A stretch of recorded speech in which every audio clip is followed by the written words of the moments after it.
रोखठोक, बेधडक आणि अचूक घडामोडींचा वेध घेणारं एकमेव बातमीपत्र, आदर्श क्रांती मराठी न्यूज.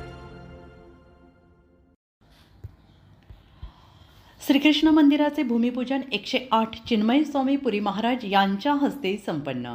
केज शहरातील कृष्णा आश्रम येथे गेल्या 7 दिवसांपासून श्री विष्णू महायाग संगीत, रामकथा आणि अखंड हरिनाम सप्ताहाचे आयोजन हरिभक्त पारायण केशव महाराज शास्त्री यांनी गेल्या 3 महिन्यापासून सर्व तयारी करून काल श्रीकृष्ण मंदिराच्या भूमिपूजनाचे कार्य 7 दिवसाच्या चालू असलेल्या श्री विष्णू याग यज्ञाच्या पूजनाने असंख्य भाविकांनी या यज्ञामध्ये सहभाग घेऊन या यज्ञाची समाप्ती करून 108 कुंडी महायज्ञ संपन्न करून चिन्मय स्वामी यांच्या हस्ते भूमिपूजन संपन्न झाले.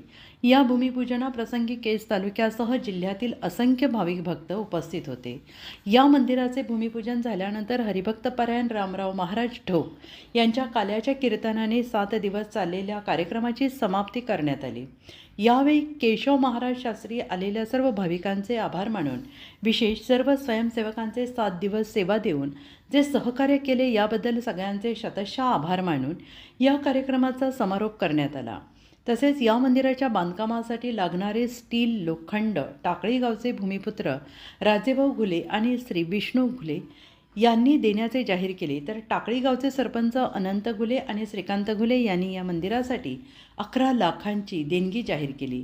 तसेच हरिभक्त परायण रामराव महाराज ढोक यांनी कथेसाठी आलेल्या भाविकांना देणगी देण्याचे आवाहन केल्यानंतर फक्त 20 मिनिटांमध्ये 5,63,000 रुपये देणगी स्वरूपात जमा झाले. त्यामुळे मंदिराच्या बांधकामासाठी सढळ हाताने देणगी देण्याचे आवाहन यावेळेस करण्यात आले.